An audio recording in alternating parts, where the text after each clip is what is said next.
ตอนนี้เรามาอยู่ที่ผิงหลินซื่อหมิงหัวต้งจงซิงซิงเปซื่อผิงหลิงชีก็เดินขึ้นไปทั้งหมด300ชั้นทดสอบกำลังสิงผู้สิง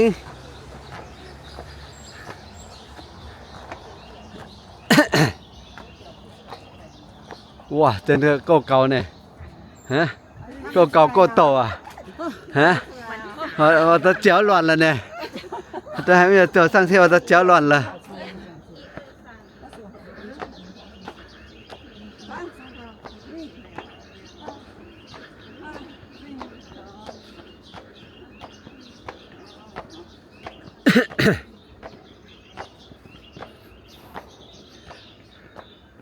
哦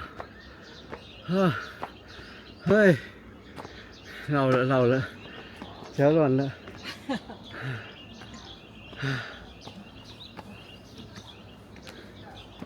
还年轻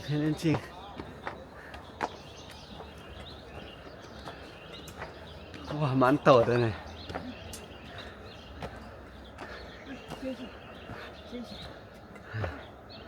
对试一下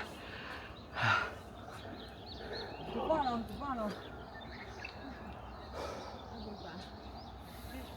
图上才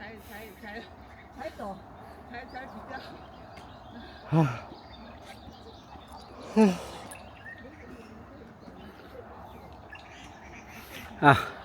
ยกสุดท้าย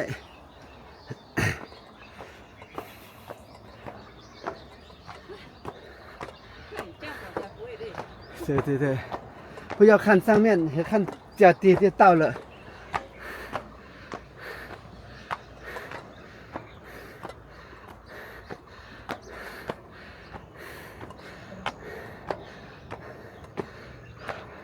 好到了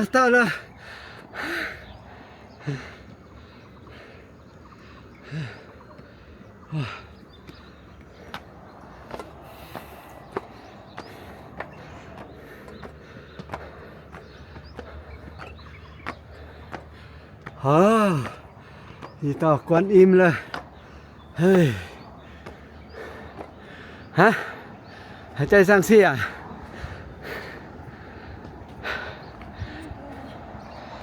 นี่เป็นอุโมงค์ที่สูงที่สุด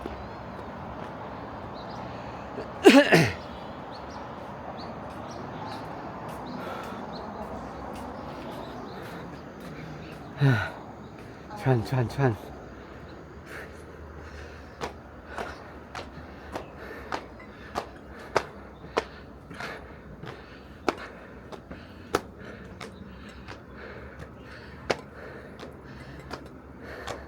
ข้างล่างที่เห็นเป็นอุโมงค์ที่สูงที่สุด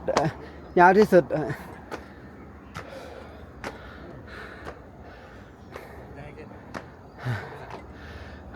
อ่อนเลย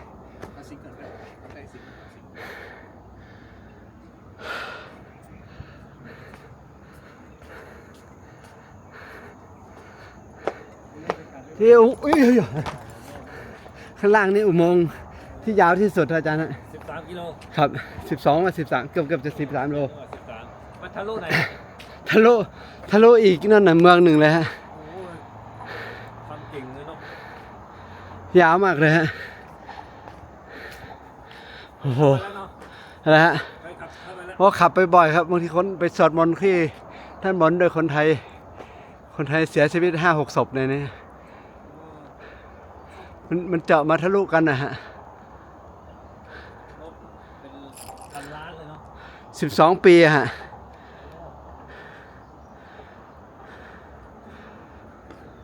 ปีละกิโลครับปีละกิโลฮะใช่